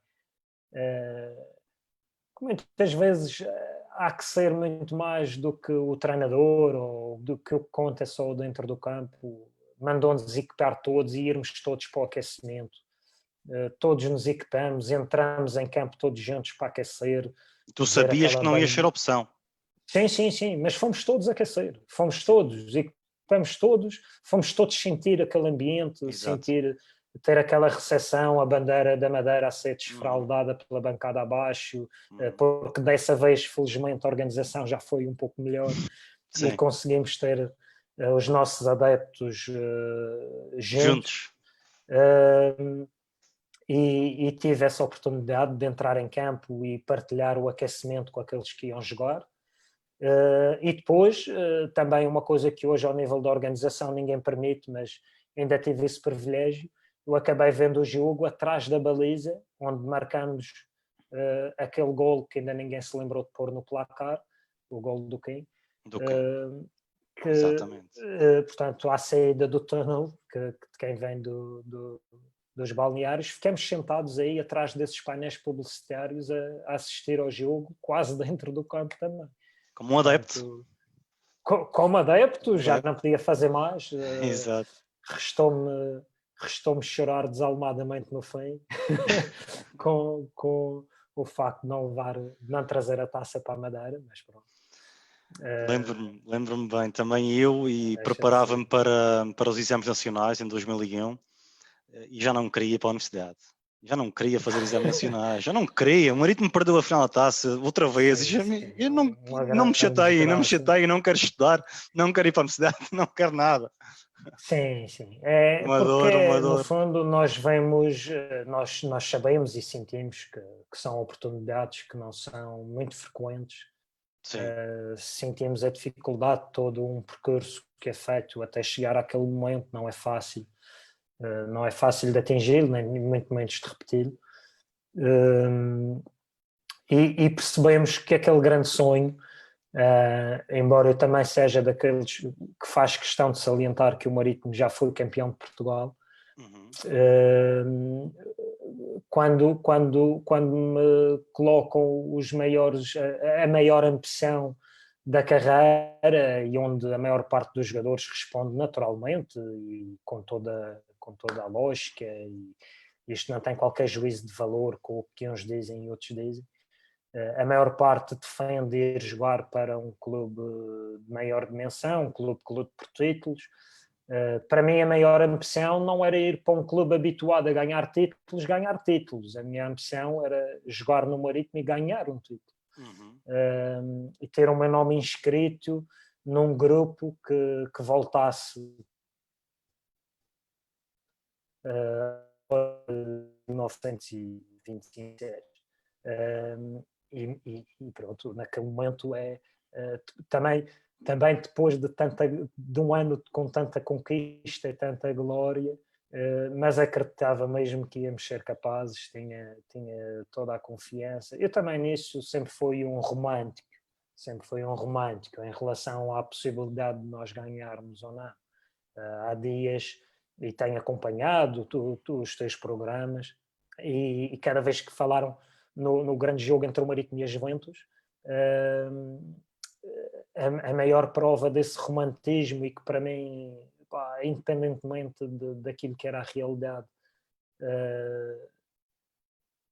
o valor da nossa superação, a nossa capacidade de superação. Eu lembro-me na altura de apostar com um primo meu a exorbitante quantia de 500 escudos, que na altura era exorbitante. Exato. Como o Marítimo ia ganhar as Juventus. Nós estamos longe. E ele chamava-me de louco, e que eu era isto e que era aquilo, e eu dizia convictamente que o Marítimo ia ganhar as Juventus. E tive que ficar sem lanchar vários dias na escola, porque era esse dinheiro do lanchinho que eu ia poupando para lhe pagar a aposta. Ele não queria receber, mas eu fiz questão de pagar, porque no fundo era aquela convicção que tinha para meter. E portanto esses episódios foram sempre se repetindo ao longo da carreira, mas quando esse momento de podermos conquistar alguma coisa se aproxima e depois não conseguimos concretizar, é realmente uma decepção muito grande e é difícil de digerir. Mas outra história deliciosa também é grande por essa superação. Outra história deliciosa que estas voltas ao Caldeirão têm trazido. Luís, estamos quase a terminar, porque nós já vamos com quase 1h30 de conversa, e eu, por mim, ficava a noite toda a falar contigo. Passa rápido. Porque as histórias não... É já a conversa mais longa e eu não tenho limites para a conversa, percebes? Enquanto for fluindo, nós ficaríamos aqui a noite toda a falar sobre o Marítimo. Mas há uma pergunta aqui do Pedro Camacho. Como neste momento tu és um adepto do Marítimo, não exerces funções do clube, e o Pedro pergunta, deixa-me ver se eu encontro a pergunta. Está quase.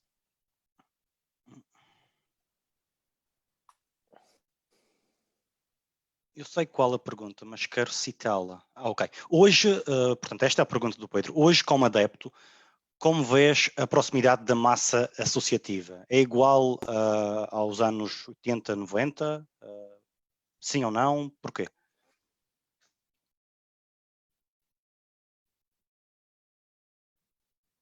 Desculpa, da proximidade da massa associativa, houve uma interrupção, não Sim, percebi. ele pergunta hoje, como Sim, adepto, sim, essa parte eu ouvi. como vês a proximidade da massa associativa? É igual às décadas de 80, 90? Sim ou não? E porquê? A proximidade, eu acho que existe sempre, porque, e basta ver os efeitos que este teu programa tem tido, para perceber, as pessoas não perdem a paixão pelo clube. As pessoas, se calhar houve algum afastamento, entretanto, mas que é também resultante de várias alterações, nomeadamente do nosso contexto social. Nós, é difícil nós compararmos o que era até a própria lotação do nosso estádio, numa altura em que o domingo resumia-se a missa e futebol, e é uma época em que existe uma grande variedade de atividades e de programas culturais e de entretenimento que são oferecidos, para além da questão da televisão e dos horários que também vieram complicar muito isto. Hoje até, e eu conheço até alguns adeptos que têm essa dificuldade, para tu programares, por exemplo, pessoas que trabalham por turnos, fica difícil de conjugar com os horários dos jogos do Marítimo, porque por vezes tu estás a jogar com apenas 15 dias de antecedência e os jogos são alterados e já não tem aquele momento da semana mais fixo, em que toda a gente já sabe, não vale a pena, aquele fim de semana o Marítimo joga em casa, domingo à tarde está reservado, não há aqui mais nada. Hoje pode ser à sexta à noite, pode ser ao sábado à tarde, pode ser à noite, pode ser... Há aqui toda uma logística. Sabes, aqui na Roménia eu também trabalho por turnos e já me aconteceu adoecer subitamente porque o marido tinha jogado durante a semana, portanto eu não podia perder o jogo do marido. Não Pois, fui trabalhar. Coisas mas que acontecem. às vezes não existe a possibilidade depois de trocar turnos e de conseguir estar presente. Mas obviamente que se sente, e falando sem qualquer tipo de pudor ou sem querer ser politicamente correto, obviamente que eu sinto também, porque chega-me muitas vezes esse feedback, e porque se vê, basta estar presente no estádio, que existe uma insatisfação da massa adepta com o rumo atual das coisas e se calhar com uma política menos virada para as pessoas e mais virada para outro tipo de objetivos. Mas, para mim, o que é fundamental é que as pessoas não desistam daquilo que é seu. Porque eu acho que uma pessoa que tem esta paixão e que tem este gosto não a perde. Primeiro, porque há um princípio que é fundamental nós termos, e eu nunca me considerando dono da razão em nada, nisto vou ser um pouco mais fundamentalista e vou dizer que acho que toda a gente tem que ter. Não se pode confundir as pessoas com a instituição.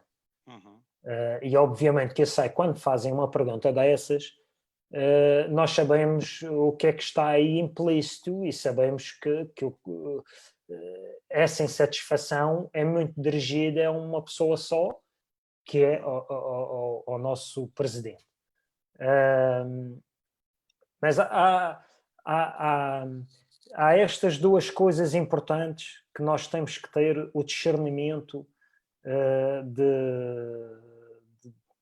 de pensar e de racionalizar e agir em conformidade com isso. A primeira é essa: não confundir pessoas com a instituição. E como eu te disse antes, em relação a ser jogador, os adeptos têm que ser a mesma coisa. Não se pode desejar o insucesso do clube só porque não nos identificamos ou identificamos menos em determinado momento com a direção que o clube esteja a tomar, seja pelo presidente, seja pelo próprio treinador, porque eu também já convivi com adeptos que em determinadas alturas diziam, pá, oxalá a gente perca para o treinador ir embora porque eu não gosto deste treinador. Pá, é uma coisa impensável. O clube ter que sofrer porque não se gosta das opções. Pá, o treinador não faz aquilo que eu mais gosto. Pá, ele ganha muito e que depois saia para o outro lado que ele considere melhor. Claro. E ficamos todos a ganhar. Acho que é a melhor... acho que é a melhor forma de fazer as coisas. E a outra, porque eu sei que isto tem essa pessoalização do problema, é nós não entrarmos nos extremos e também considerarmos que tudo é mau, ou que tudo foi mal feito.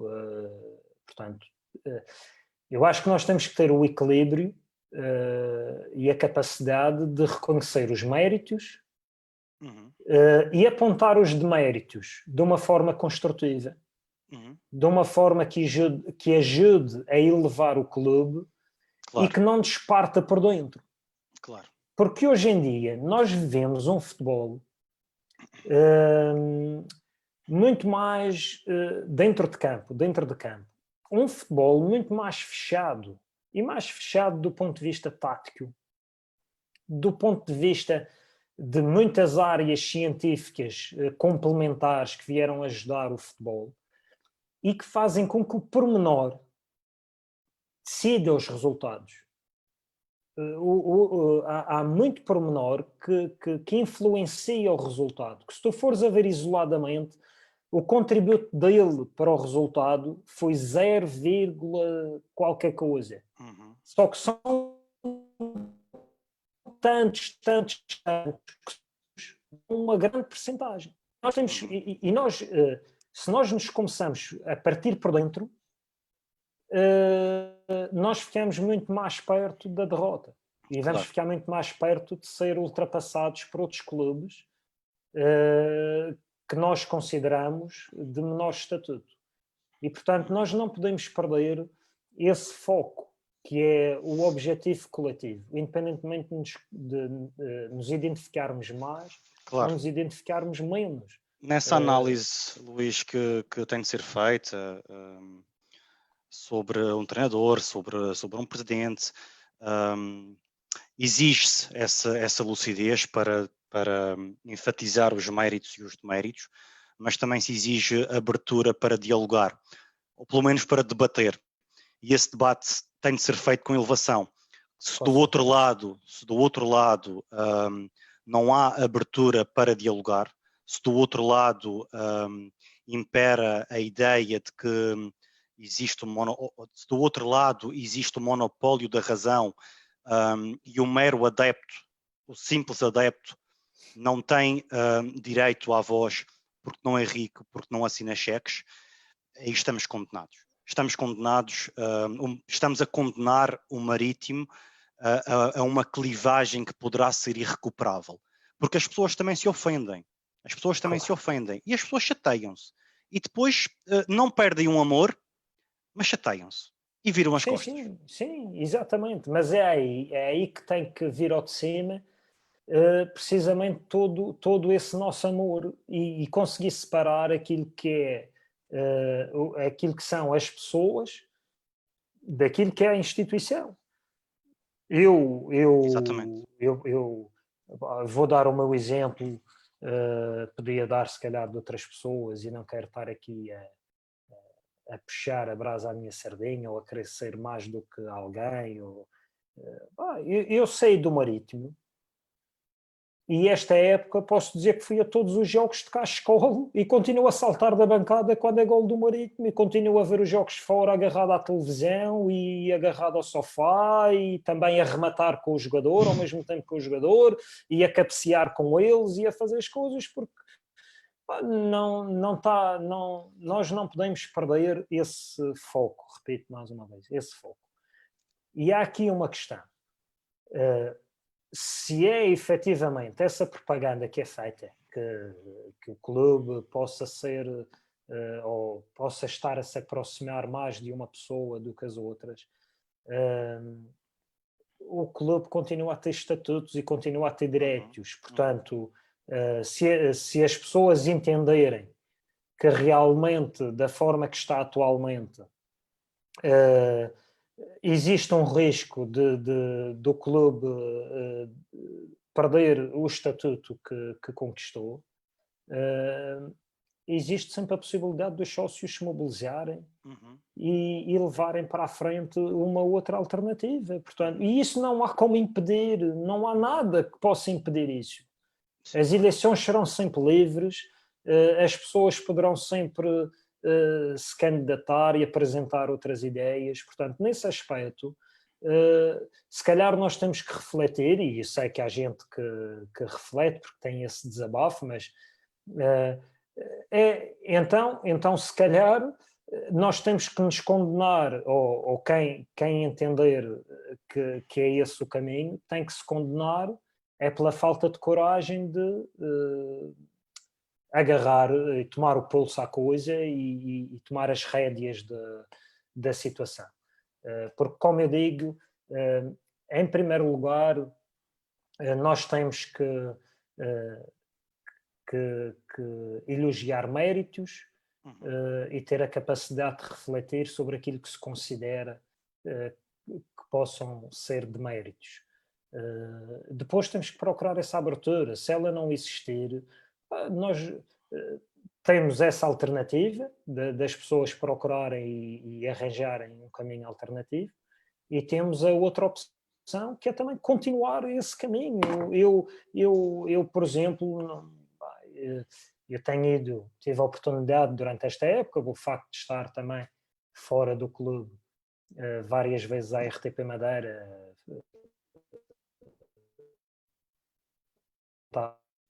a atividade do desportiva, e naquilo que também são algumas coisas que eu entendo que deviam ser alteradas, não tenho problemas também em apontá-las, porque, como digo, quando o faço, não o faço com maldade, nem o faço contra ninguém, faço apenas porque acredito que elas efetivamente deviam ser alteradas e tento fazê-las de forma construtiva. Para mim é irrelevante. Claro. Sim, e para mim é irrelevante o nome das pessoas que estão à frente. É a mesma questão da teoria. Eu não quero saber qual é o nome do treinador que aparece que ganhou mais jogos, nem o nome do presidente, nem o nome do diretor, nem o nome do jogador. Interessa-me que apareça que o Marítimo ganhou. Essa sempre foi a minha principal motivação.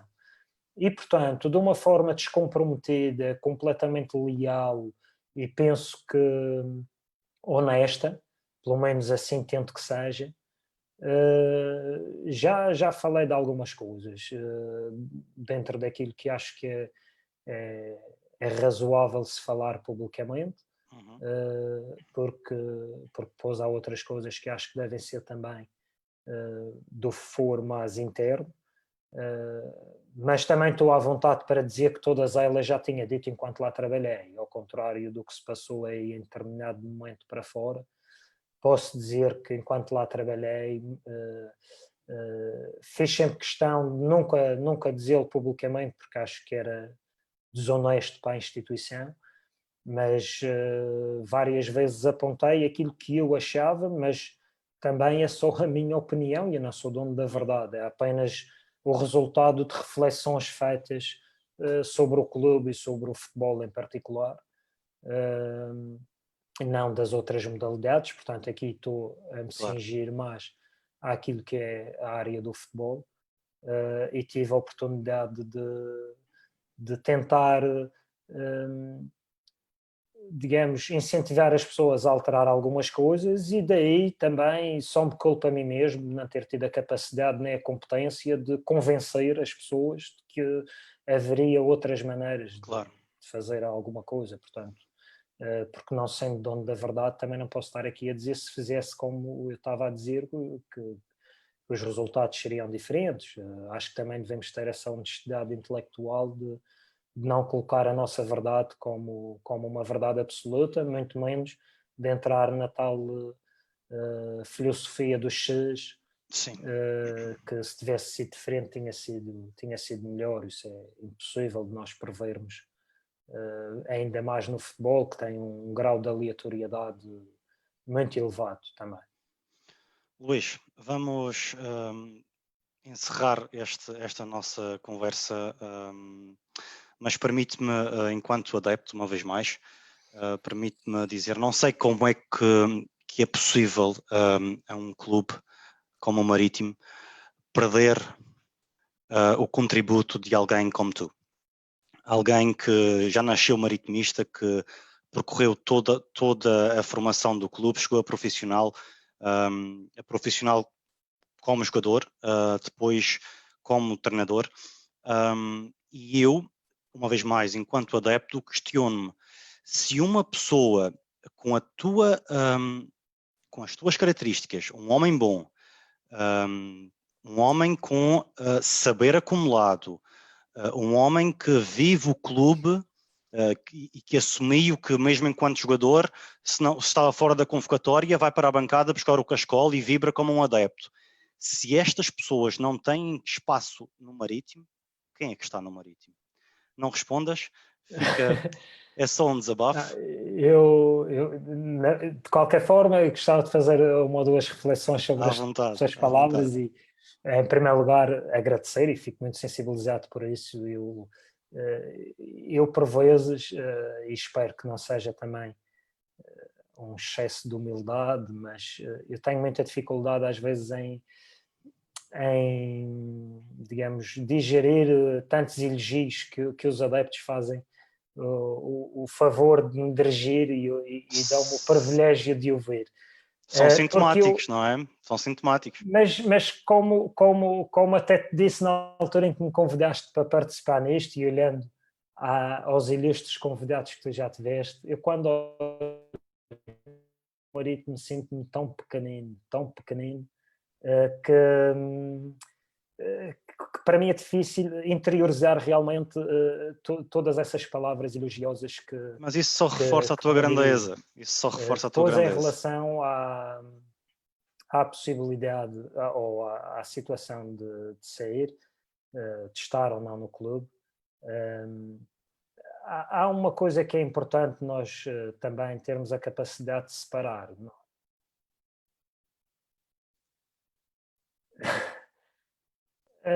Pronto, foi sempre a forma como eu olhei para as coisas.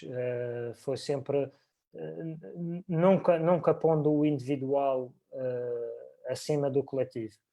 Em relação à minha situação profissional no clube, as pessoas, eu tenho que aceitar que alguém entenda que a minha capacidade ou o meu contributo não é o adequado para o clube, por muito que seja apaixonado pelo clube e que gosto muito do clube, não é? Não, isso não é logo desde si um sinal de competência, obviamente. Mas eu fiz referência... Tem gente competente e apaixonada pelo clube, tanto melhor, mas a partir do momento que as pessoas entendem que não existe esse interesse, eu também tenho que respeitar, porque enquanto treinador... Mas eu não fiz referências... Sim, Victor, algumas interrupções. Algumas interrupções, estavas a falar da tua referência. Sim, e quando eu fiz referência, não fiz somente referência à paixão Victor. E ao amor pelo clube. Não sei se há neste momento um ligeiro atraso no diálogo. Victor. Não sei se me ouves. Estamos com algumas dificuldades neste momento. E perdemos a ligação com o Luís Olém. Sim, Victor. Sim, consegues ouvir-me? Ok. Consegues-me ouvir, Victor? Sim, eu consigo ouvir-te. Consigo ouvir-te. Victor. Sim, mas tu não me ouves, não é? Estás-me a ouvir? Eu estou. Eu ouço perfeitamente, mas estamos com algumas dificuldades. Consegues ouvir-me agora? Acho que retomamos. Estás-me a ouvir agora? Sim, estou. Sim, agora estou. Ok. Parece que houve aqui alguma... Sim. Então vamos para concluir, Luís, porque estamos com dificuldades agora.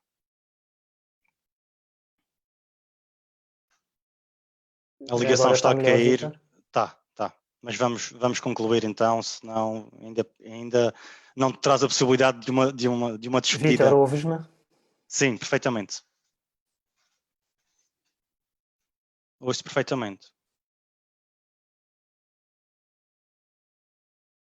Pois.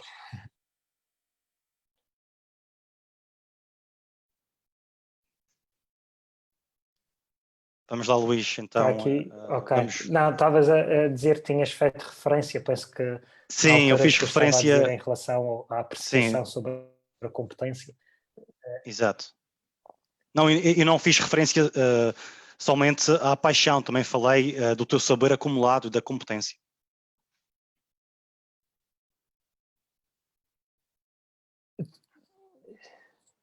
Está aqui muito, um pouco instável. Não, eu compreendo e eu vi e fico mais uma vez.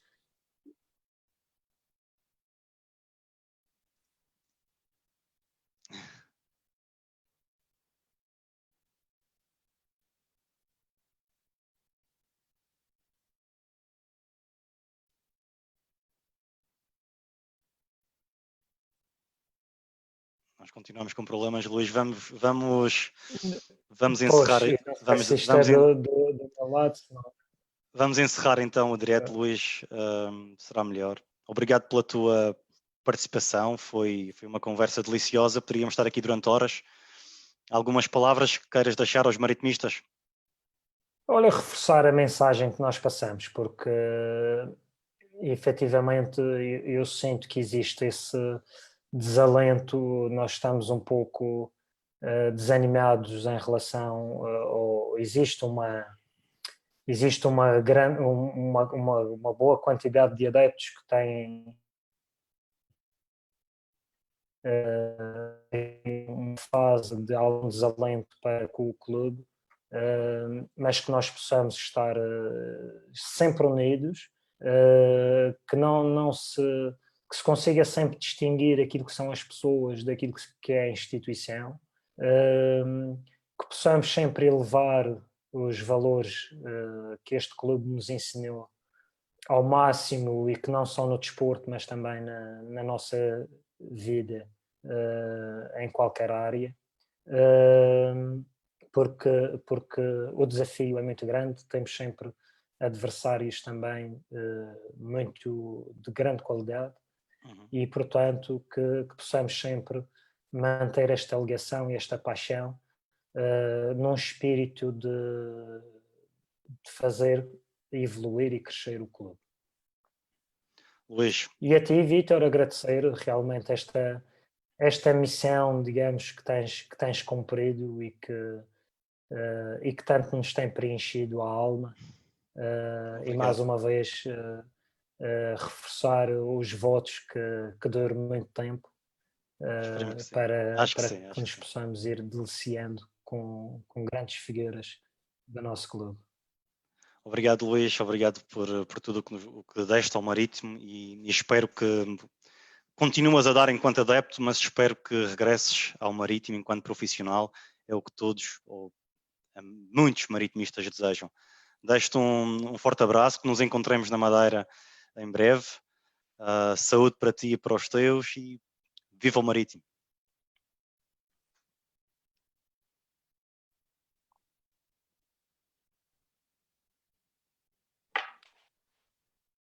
Um abraço. Um grande abraço, Vítor. Obrigado. Um abraço. Tchau, tchau.